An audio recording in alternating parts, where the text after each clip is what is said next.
हम हमारी English grammar का चैप्टर 3 प्रीपोजिशन रीड कर रहे थे। हम इसके 2 पार्ट रीड कर चुके हैं। आज इसका जो 3 पार्ट है वो हम रीड कर रहे हैं। आप 18 नंबर विद इन प्रीपोजिशन हम आज रीड करेंगे। विद इन का यूज़ होगा before a particular period of time, एक निश्चित समय अवधि के अंतर्गत या उसके पहले। मतलब जो आपको समय दिया गया है उसके पहले आपको जो वर्ड यूज़ करना है कि आपको इतने समय में ये काम कर लेना है, तो आपको वहाँ पर विद इन का यूज़ करना है। Do it with in an hour, इसको 1 घंटे के अंदर कर लो। जो दिया गया समय है उस समय के अंतर्गत कर लो, उसके लिए हम विद इन का यूज़ करेंगे। नेक्स्ट है फोर के अलग अलग यूज़ है। फर्स्ट है टू एक्सप्रेस डेस्टिनेशन, किसी निश्चित स्थान को बताने के लिए। टू एक्सप्रेस ऑब्जेक्टिव, आपका जो उद्देश्य है, लक्ष्य है, उसको बताने के लिए भी आप फोर का यूज़ करते हो। I go for a walk daily. C है टू एक्सप्रेस रेट या कॉस्ट, किसी की रेट या कॉस्ट बताने के लिए, कीमत बताने के लिए भी हम फोर का यूज़ करते हैं। आई बॉट दिस पेन ₹4, 5 रुपये में पेन लेकर आया हूँ। To show length of time, समय अवधि बताने के लिए। I am going abroad for a month, में 1 महीने के लिए एब्रॉड विदेश या बाहर जा रहा हूँ। In perfect and perfect continuous tense show period of time, perfect और परफेक्ट कंटिन्यूस टेंस में समय अवधि बताने के लिए, मतलब कितने समय के लिए कार्य हुआ है यह बताने के लिए हम फोर का यूज़ करते हैं। नेक्स्ट है since, to show point of time in perfect and perfect continuous tense. Perfect continuous tense में जब हम समय बिंदु बताते हैं, पॉइंट ऑफ टाइम को हम हिंदी में कहेंगे समय बिंदु, और एक निश्चित समय होता है, तो इसको बताने के लिए हम सिंस का यूज़ करेंगे। They have been working hard since Sunday, वह संडे से बहुत ज़्यादा कठिन मेहनत कर रहे हैं। I have been reading in this school since 2015, मैं इस स्कूल में 2015 से पढ़ रहा हूँ। अब यहाँ पर आपको एक डिफरेंस दिया गया है, पॉइंट ऑफ टाइम और period of time. Point of time जो होता है उसका अर्थ होता है समय बिंदु, मतलब ये एक निश्चित समय बताता है, जबकि पीरियड ऑफ टाइम बताता है कितने समय अवधि बताता है ये कि जो भी कार्य हुआ है वो कितने समय अवधि के लिए, कितने टाइम में हुआ है, जबकि पॉइंट ऑफ टाइम एक निश्चित समय बताता है।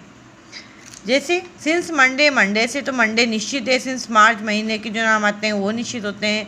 सिंस बर्थ आपका निश्चित होता है, तो वो समय बिंदु से आप उनके आगे आप सिंस का यूज़ करते हो।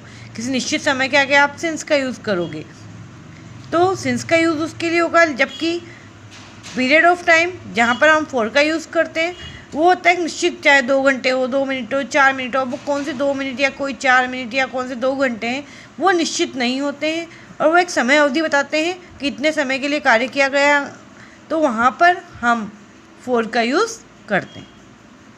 नेक्स्ट है of, to show relation between two things, 2 चीज़ों के बीच में संबंध बताने के लिए हम ऑफ का यूज़ करते हैं। To show relation between amount और क्वांटिटी एंड द थिंग और पर्सन, किसी मात्रा के बताने के लिए, और किसी की कोई चीज़ है, वस्तु है, थिंग और पर्सन बताने के लिए भी हम ऑफ का यूज़ करते हैं। A piece of paper, a ton of coal, a lot of books. C है to show relation between cause and result, जो कारण और उसका परिणाम है उसको बताने के लिए भी हम ऑफ का यूज़ करते हैं। To show relation between a thing and its material, किसी वस्तु और उसके जो मटेरियल जिससे वो चीज़ बनती है उसको बताने के लिए भी हम ऑफ का यूज़ करते हैं। जैसे this chair is made of would, ये चेयर जो है वो लकड़ी से बनी हुई है, तो यहाँ पर जो चेयर का निर्माण हुआ है वुड से हुआ है, इसको बताने के लिए हमने ऑफ का यूज़ किया है। बिफोर एज एक्सप्रेशंस, जो आपकी एज एक्सप्रेशन बताते हो, आप एज के बारे में दर्शाते हो, उसके पहले भी आप ऑफ का यूज़ करते हैं। एक्सरसाइज फर्स्ट देखेंगे हम। Fill in the blanks with suitable preposition given in brackets. My brother was not, अब यहाँ पर 3 प्रीपोजिशन दिए हैं, ओन का, इनका और एट का। इन तीनों में से एट का जो किसी निश्चित स्थान को बताने के लिए हम यूज़ करते हैं, तो हम फर्स्ट में लिखेंगे at home at that time. Let's go A picnic, यहाँ पर हम यूज़ करेंगे फोर का, हम पिकनिक के लिए चलते हैं। फॉर का एक सिंपल जो अर्थ होता है वो होता है के लिए। I have taken nothing. अब मॉर्निंग जो है वो क्या है, निश्चित समय है, तो हम इसके आगे किसका यूज़ करेंगे, सिंस का।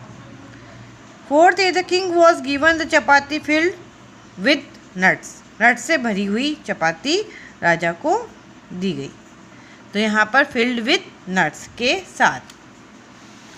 फिफ्थ वाला देखें, व्हाट इज इट। अब यहाँ पर जो वर्ड दिए हैं इन, ऑन, एट, इनमें से हम किसका यूज़ करेंगे, इन योर माउथ, तुम्हारे मुंह के अंदर।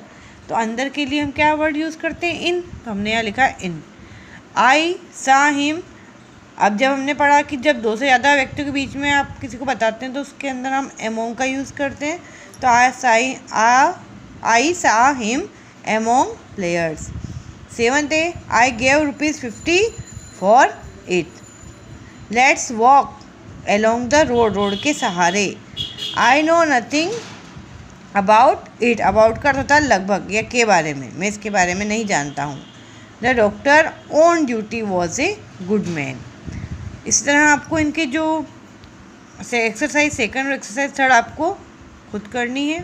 आप इसको देखेंगे, इसके जो रूल्स है उसको रीड करेंगे और उसके अनुसार इसको फिलअप करेंगे। आपको एक्सरसाइज 2 अपनी इंग्लिश ग्रामर की कॉपी में करनी है। Thank you.